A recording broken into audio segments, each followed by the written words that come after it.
मेरे पापा को लगा कि मैं पेट से हूँ। बदनामी के डर से पापा ने मेरी शादी नौकर से करवा दी। मैं बेकसूर थी, पर जब शादी के 6 महीने बाद ही मुझे बच्चा पैदा हुआ तो बच्चे को देखकर मेरे होश उड़ गए, क्योंकि यह बच्चा तो मेरे। मैं थकी हारी कॉलेज से आई तो घर पर पापा को देखकर हैरान थी, क्योंकि पापा तो इस वक्त ऑफिस में रहते थे। आज भरी दोपहर में घर कैसे चले आए? गर्मी और पसीने की वजह से मेरी हालत बहुत खराब थी। पापा ने मुझे गहरी नज़र से देखा, जैसे कि वो मेरे अंदर कुछ झांकना चाहते हो, और मुझे देखते ही बहुत अजीब लफ्ज़ों में पूछने लगे, मानसी, आज तुम्हें कॉलेज से आने में इतनी देर क्यों हो गई? पापा की बातों से मैं हैरान परेशान उनके सामने बैठ गई और बताने लगी कि आज कॉलेज में एक्स्ट्रा क्लासेस थे, इसलिए मुझे घर आने में देर हो गई। पापा ने सर से पांव तक मेरी तरफ देखा और कहने लगे, बस इतनी सी बात है। मुझे उनका ये पूछने का अंदाज बिल्कुल अच्छा नहीं लगा, पर ये कोई नई बात नहीं थी। काफी सालों से मैं उनके इस रवैया से परेशान थी। पापा को मेरी बातों पर बहुत कम ही यकीन होता था। वो इस तरह सवाल करते जैसे मैं उनसे कुछ छुपा रही हूं। मैंने कहा, हाँ पापा, बस इतनी सी बात थी। आखिर क्या बात हो सकती है? ड्राइवर मेरे साथ होता है, आप चाहे तो उससे भी पूछ सकते हैं। मुझे कॉलेज ले जाने और लाने वाला ड्राइवर 24 से 25 साल का जवान लड़का था। उसका नाम आलोक था, लेकिन पापा को उस पर बहुत ज्यादा भरोसा था। इससे पहले उसका बाप हमारे यहाँ नौकरी करता था। वो लोग बहुत शरीफ लोग थे। जब से मैंने कॉलेज आना जाना शुरू किया, आलोक ही मुझे ले आने और ले जाने की जिम्मेदारी उठा रहा था। इतना यकीन दिलाने के बाद पापा को किसी तरह मेरी बातों पर भरोसा हुआ। फिर उन्होंने कहा, ठीक है, कमरे में जाओ और फ्रेश हो जाओ, फिर साथ बैठकर खाना खाते हैं। मुझे अपने पापा का यह अंदाज बिल्कुल अच्छा नहीं लगा। कहने को तो वो मेरे बाप थे, पर प्यार करना तो बहुत दूर की बात। वह मेरे साथ बहुत सख्ती से पेश आते। मेरी हर छोटी से छोटी हरकत पर उनकी नजर होती थी। रात में वो कई बार मेरे कमरे का चक्कर लगाते। पता नहीं क्यों पापा को मुझ पर भरोसा नहीं था। जब मेरा गुस्सा थोड़ा ठंडा हुआ तो मैं फ्रेश होकर बाहर खाना खाने डाइनिंग टेबल पर आकर बैठ गई। पापा बार बार मेरी तरफ देख रहे थे, जैसे लगता था वो मुझसे कुछ कहना चाहते हैं। मैंने कई बार उनसे पूछा भी कि आखिर क्या बात है, पर उन्होंने मेरी बातों का कोई जवाब नहीं दिया। जब से माँ इस दुनिया से गई थी, पापा ने ही मुझे पाल पोस कर बड़ा किया था। माँ की मौत के वक्त मेरी उम्र लगभग 10 साल की थी, पर अब मेरी उम्र 17 साल हो गई थी। पापा हर वक्त मेरे साथ सख्ती से पेश आते। उनके इस रवैया से मैं अपने ही घर में घुटन महसूस करती। कॉलेज में मेरी एक दोस्त थी, श्वेता। उससे मेरी गहरी दोस्ती थी। कभी कभार मैं श्वेता के घर चली जाती। श्वेता का एक भाई था, आशुतोष। जब मैं श्वेता के घर जाती, आशुतोष भी हम लोगों से बातें करने लगता।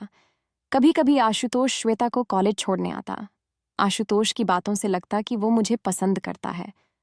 वह एक अच्छा लड़का था, लेकिन पापा के खौफ से मैं कोशिश करती उससे दूर दूर ही रहूं। लेकिन एक दिन मेरी बदकिस्मती थी कि क्या थी मुझे नहीं पता। पापा मेरे पीछे मेरे कॉलेज आ गए और उन्होंने आशुतोष के साथ मुझे बात करते हुए देख लिया। पापा मेरे कॉलेज क्यों आए थे ये तो मुझे नहीं पता, पर उस दिन से मेरी जिंदगी में कयामत आ गई। आशुतोष के साथ बात करते देख गुस्से में पापा ने मुझे गाड़ी में बिठाया और अपने साथ घर लेकर चले आए। उस दिन से पापा ने मेरा कॉलेज आना जाना बंद करवा दिया। उन्हें शक था कि आशुतोष के साथ मेरा रिश्ता है। मैंने पापा को लाख समझाने की कोशिश की, पर पापा ने मेरी एक न सुनी और गुस्से में मुझसे कहने लगे, मैं अपनी इज्जत को दांव पर लगते नहीं देख सकता।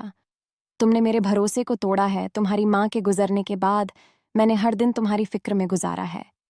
इतनी पाबंदियों के बाद तुमने आज मेरे मुंह पर कालिफ लगा दी। पापा के इस बात ने मुझे अंदर से झकझोर कर रख दिया था। मेरा रोना धोना कुछ काम नहीं आया और बिना किसी गुनाह के मेरी पढ़ाई बीच में ही अधूरी रह गई। जबकि आशुतोष के साथ मेरा ऐसा कोई रिश्ता नहीं था कि पापा के सामने मुझे शर्मिंदा होना पड़ता या पापा की इज्जत पर कोई आंच आती। मैं घर में बंद होकर रह गई थी और हर वक्त खामोशी से अपने कमरे में पड़ी रहती। हमारे घर में पैसे रुपए की कोई कमी नहीं थी, पर एक आज़ादी थी जिसके लिए मैं तरस रही थी। मेरे पापा को ही जब मेरे ऊपर भरोसा नहीं था तो मैं गैरों से क्या उम्मीद रखती। एक दिन मेरे पापा के दोस्त प्रमोद अंकल, जो कि मेरे पापा के बिजनेस पार्टनर भी थे, हमारे घर आए। वह आते ही मेरी पढ़ाई के बारे में मुझसे पूछने लगे। मैंने रोते हुए उन्हें सारी बात बता दी। वह पापा के पुराने दोस्त थे। और अक्सर ही हमारे घर आ जाया करते थे, इसलिए मुझे उनसे कोई झिझक नहीं थी। मैं अपने दिल की हर बात उनसे आसानी से बता दिया करती। प्रमोद अंकल को जब मेरी पढ़ाई के बारे में पता चला तो उन्होंने समझाते हुए मुझसे कहा, तुम फिक्र मत करो, तुम्हारे पापा से बात कर, मैं तुम्हारी पढ़ाई फिर से चालू करवा दूंगा। प्रमोद अंकल की बातें सुनकर मुझे थोड़ी तसल्ली हुई, क्योंकि पापा प्रमोद अंकल की हर बात मानते थे। प्रमोद अंकल किसी दिन पापा से ये बात कहते, इससे पहले मेरी जिंदगी ने एक और नया मोड़ लिया। एक दिन रात के वक्त मैं गहरी नींद में सोई हुई थी कि पापा अचानक मेरे कमरे में आए तो मेरे मोबाइल की घंटी बज रही थी। तो पापा ने मेरे मोबाइल को उठाया तो फ़ोन पर आशुतोष था। उसने मुझसे ये पूछताछ के लिए फ़ोन किया था कि उसे पता चला है कि उसकी वजह से मेरी पढ़ाई बंद करवा दी गई है। ये बात मेरी सहेली श्वेता से उसे अभी पता चली, तो उसे बुरा लगा और उसने फ़ौरन फ़ोन कर लिया। लेकिन पापा ने उस फ़ोन का भी गलत मतलब निकाल लिया। उन्हें लगा था कि मेरा आशुतोष के साथ वाकई में कोई गहरा रिश्ता है। उस रात से पापा ने मेरा मोबाइल फ़ोन छीन लिया और मुझे कमरे से बाहर निकलने तक मना कर दिया। ये सब होने के बाद मैं सारा वक्त कमरे में बंद रहती। कभी कभार प्रमोद अंकल आते तो मुझसे मेरे कमरे में मिलने चले आते। वह मुझे समझाते हुए कहते, बस कुछ दिन इंतजार कर लो, मैं तुम्हारे पापा को तुम्हारी पढ़ाई के लिए मना लूंगा। अभी इन सब बातों को 2 दिन भी नहीं गुजरे थे।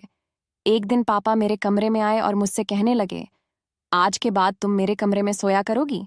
मैं जवान लड़की थी और मेरे लिए पापा के साथ सोना बहुत शर्म की बात थी। मैंने पापा से कहा, मैं अपने ही कमरे में ठीक हूं। मेरी बात सुनकर पापा ने गुस्से में कहा, क्यों, रात के वक्त कमरे में तुमसे मिलने कौन आता है। पापा की इस तरह की बातें सुनकर मेरी आंखों में आंसू आ गए और मैंने रोते हुए उनसे कहा, एक बार तो अपनी बेटी पर यकीन करें। पापा ने कहा, जितना भरोसा करना था मैंने कर लिया, पर आज के बाद तुम मेरे कमरे में ही सोया करोगी। उस दिन के बाद से पापा ने अपने कमरे में मुझे सुलाना शुरू कर दिया। पापा के कमरे में सोते समय मैं सारी सारी रात जागते हुए गुजार देती, क्योंकि पापा के कमरे में सोना मुझे अच्छा नहीं लगता था। सारी रात जागने की वजह से जब मैं अपने कमरे में जाती तो पूरा दिन सोते हुए गुजारती। अभी इन सब बातों को 3 महीने गुजरे थे कि अचानक मेरी तबीयत खराब होने लगी। ऐसा लगता था कि मेरा सर भारी हो रहा है और मुझे चक्कर आ रहे हैं। पापा ने जैसे ही मेरी बिगड़ती हुई तबीयत को देखा तो उन्हें यकीन हो गया कि प्रेग्नेंट हूं। मेरी ये हालत देखकर पापा ने गुस्से में मुझसे कहा, देखा, तुम्हारे गलत काम का नतीजा हमारे सामने आ गया। जिस बात का हमें डर था वही हुआ। तुम उस लड़के से फ़ोन पर बातें ही नहीं करती थी, बल्कि हमारे खानदान की इज्जत मिट्टी में मिला दी। अब हम कहीं मुंह दिखाने के काबिल नहीं बचे। पापा की यह बातें सुनकर मेरे सर पर आसमान गिर गया। पापा बदनामी के डर से ना तो मुझे अस्पताल ले जाना चाहते थे और ना ही मेरे किसी भी बातों पर यकीन कर रहे थे। ये सब होने के बाद पापा ने तुरंत फ़ोन कर प्रमोद अंकल को घर पर बुलवा लिया और उन्हें भी यह खबर इस तरह सुनाई कि मैं शर्म के मारे ज़मीन में धंस गई। प्रमोद अंकल भी यह खबर सुनकर परेशान हो गए और उन्होंने मेरी तरफ देखते हुए कहा, मानसी, पहले मुझे लगता था कि तुम्हारे बाप को गलत फहमी है, पर तुमने तो उनकी इज्जत मिट्टी में मिलाकर रख दी। एक बार भी अपने बाप के बारे में नहीं सोचा। प्रमोद अंकल ने मेरे पापा को मशवरा दिया कि अगर तुम्हें लगता है कि तुम्हारी बेटी ने वाकई में गलत काम किया है तो तुम रातों रात इसकी शादी करवा दो, ताकि इस बच्चे को पिता का नाम मिल जाए और यह बात ढकी छुपी रह जा और तुम बदनामी से बच जाओ। मुझे प्रमोद अंकल से इस तरह की उम्मीद नहीं थी। मुझे लगता था कि शायद वह मेरी बातों को समझेंगे। पापा और प्रमोद अंकल अभी यह सब बातें कर ही रहे थे। तभी आलोक उन दोनों के लिए चाय बनाकर ले आया। आलोक को सामने देखते ही पापा ने अचानक उससे पूछ लिया कि क्या तुम मानसी से शादी करोगे। पापा की यह बात सुनकर मैं सदमे में आ गई कि पापा कैसे मेरी शादी एक नौकर से करवा सकते थे, जबकि मैंने कोई गुनाह भी नहीं किया था और ना ही मैं प्रेग्नेंट थी। आलोक ने मेरी तरफ देखकर हक लाते हुए बोला, साहब, आप ये कैसी बातें कर रहे हैं, मैं मानसी मेम से शादी कैसे कर सकता हूँ। पापा ने आलोक को समझाते हुए कहा कि अगर तुम शादी करेगा तो उसे पूरी जिंदगी बदल देंगे, बल्कि उसके माँ बाप की सारी ज़रूरतें भी पूरी करवा देंगे। पापा के इतना समझाने के बाद आलोक मुझसे शादी करने को तैयार हो गया और अगले 1-2 दिनों में मेरी शादी आलोक से करवा दी गई। मैं चाहकर भी इस शादी को मना नहीं कर पाई और ना चाहते हुए भी आलोक से शादी कर ली। पापा ने आलोक को गिफ्ट में एक फ्लैट दिया। शादी होने के बाद आलोक मुझे उसी फ्लैट में लेकर आया। आलोक को मैंने अपना पति होने का हक नहीं दिया था। हम और आलोक अलग अलग कमरे में रहते थे। मैं उससे ज़रूरत की बातें करती और अपने कमरे में बंद हो जाती। आलोक को मुझसे कोई शिकायत नहीं थी, वो हर वक्त मुझे खुश रखने की कोशिश में लगा रहता। हमारी शादी को 2 महीने गुजरे कि धीरे धीरे करके मेरी तबीयत खराब होने लगी और मेरा पेट बताने लगा कि मैं पेट से हूँ। लेकिन मुझे अभी तक यकीन नहीं था कि मैं प्रेग्नेंट हूँ, क्योंकि मेरी नज़र में तो मैंने कुछ गलत काम किया ही नहीं था, तो मैं प्रेग्नेंट कैसे हो जाऊंगी। लेकिन जब डॉक्टर को दिखाया गया तो पता चला कि मैं 5 महीने से प्रेग्नेंट हूँ। यह सब सुनकर मैं सन्न रह गई, क्योंकि जब मैंने कुछ किया ही नहीं था तो आखिर ये बच्चा मेरे पेट में कैसे आया। घर आने के बाद आलोक अब पहले से ज्यादा मेरा ख्याल करने लगा। आलोक मुझे हर वक्त खुश रखने की कोशिश करता। उसका इस तरह प्यार देखकर शायद धीरे धीरे मुझे भी उससे प्यार हो गया था, क्योंकि पहली बार मैंने अपनी जिंदगी में ऐसे शख्स को देखा था जो मेरी हर बात मानता और बिना किसी स्वार्थ के मेरे आगे पीछे लगा रहता। आलोक ने कभी भी मेरे पेट में पल रहे बच्चे के बारे में मुझसे कोई सवाल नहीं किया था। वह बहुत ही निस्वार्थ और नेक दिल का इंसान था। जब से मुझे पता चला था कि मैं 5 महीने पेट से हूँ, तब से मेरे दिल में कहीं ना कहीं ये बात थी कि मेरे साथ जो कुछ भी हुआ है, ये सब मेरे पापा ने ही किया है। क्योंकि जब से ये बच्चा मेरे पेट में आया था, शादी से पहले के वो 3 महीने हर रात मैं अपने पापा के कमरे में गुजारी थी।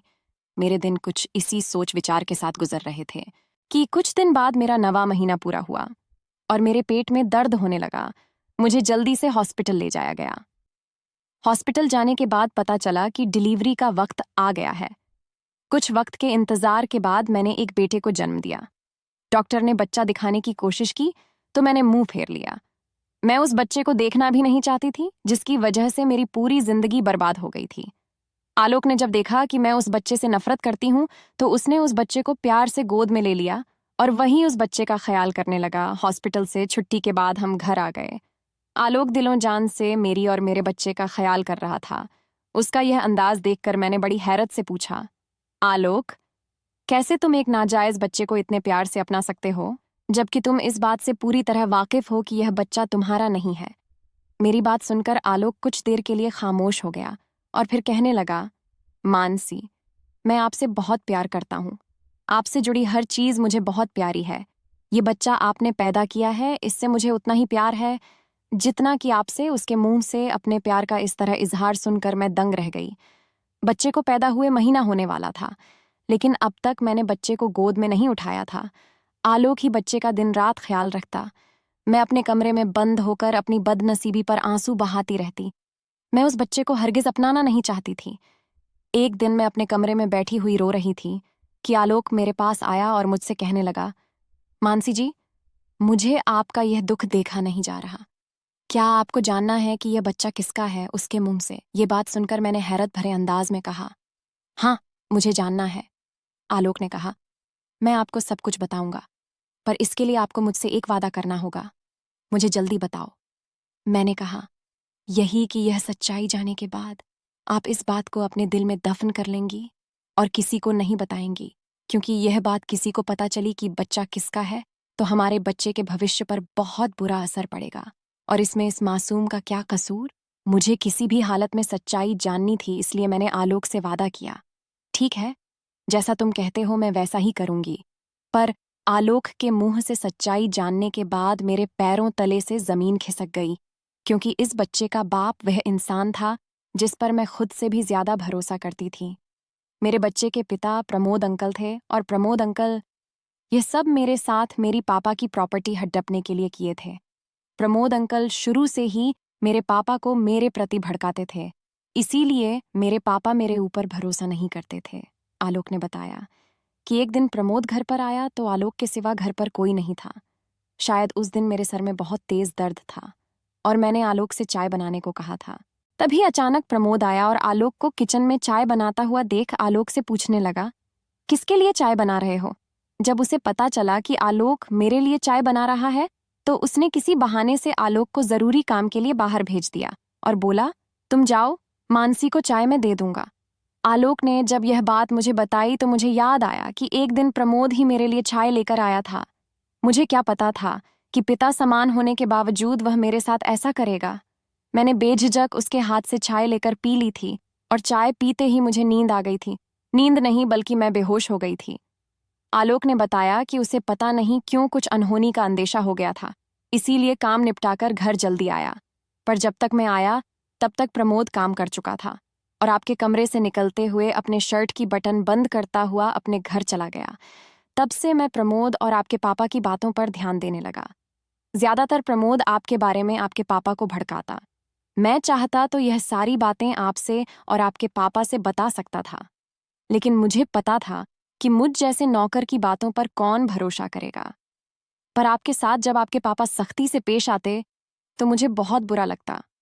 मानसी जी, भले ही मैं आपके घर का नौकर या ड्राइवर था, पर आपके साथ ऐसा होता हुआ देख मेरा दिल तड़प उठता। बल्कि यूं कहें कि आपकी परेशानी देखकर शायद मुझे आपसे प्यार हो गया था। और इसीलिए जब उस दिन आपके पापा ने मुझसे पूछा कि तुम मानसी से शादी करोगे, तो मैं बेझिझक तैयार हो गया, क्योंकि मुझे पूरा विश्वास था कि मैं आपको अपनाने के साथ साथ आपके बच्चे को भी अपना लूंगा, क्योंकि मैं आपसे दिल से प्यार करता हूं। और इन सब में इस मासूम का क्या कसूर जो इसे सजा मिले। मैं और आलोक अभी यही सब बातें कर रहे थे, तभी मेरा बेटा जो गहरी नींद में सोया हुआ था, उसकी आंखें खुल गईं और वह रोने लगा।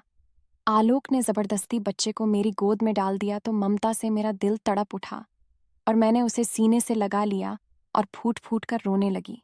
मैंने आलोक से कहा, आलोक, जैसे मैंने तुमसे वादा किया कि मैं यह बात किसी को नहीं बताऊंगी, वैसे ही तुम भी मुझसे एक वादा करो कि प्रमोद की यह घिनौनी करतूत तुम मेरे पापा को बताओगे, ताकि उन्हें भी तो पता चले कि उनकी बेटी के साथ गलत करने वाला कौन है। और आज तक जो वह मेरे ऊपर शक करते आ रहे थे, उनकी बेटी गलत नहीं है, बल्कि उनका सबसे करीबी दोस्त गलत है, जिस पर वह खुद से भी ज्यादा भरोसा करते थे। आलोक ने कहा, पर यह बात आपके पापा किसी को बता दिए तो? मैंने आलोक से कहा, पापा ये बात किसी को नहीं बताएंगे, मैं पापा को समझा लूंगी, अपने लिए ना सही, अपने बच्चे के लिए। बस यह बात मैं उन्हें इसलिए बताना चाहती हूँ कि उन्हें भी सच्चाई का पता चले। आलोक ने उसी वक्त फोन करके पापा को बुलाया और सारी सच्चाई बताई। पापा को जब यह बात पता चली तो वह मेरे सामने हाथ जोड़कर फूट फूट कर रोने लगे और कहने लगे, मानसी, मुझे माफ कर दो, मैंने अपनी बेटी पर भरोसा न करके बहुत गलत किया, और अगर इस बच्चे की बात ना होती तो मैं अभी इसी वक्त प्रमोद को जेल भेजवा देता। पापा उसी दिन मुझे और आलोक को अपने साथ लेकर चले आए और प्रमोद से सारे रिश्ते नाते तोड़ दिए। हमने और आलोक ने एक वादा किया कि हम गैरों से ज्यादा अपने बच्चों की बातें सुनेंगे, क्योंकि जो मेरे पापा ने मेरे साथ किया, कोई भी पेरेंट्स अपने बच्चों के साथ ना करें। क्योंकि अगर मेरे पापा मुझ पर भरोसा किए होते तो आज मुझे ये सब भुगतना नहीं पड़ता। दोस्तों, हम आशा करते हैं कि वीडियो आपको अच्छा लगा होगा। अगर अच्छा लगा हो तो वीडियो एक प्यारा सा लाइक और एक कमेंट कर दें। शुक्रिया दोस्तों।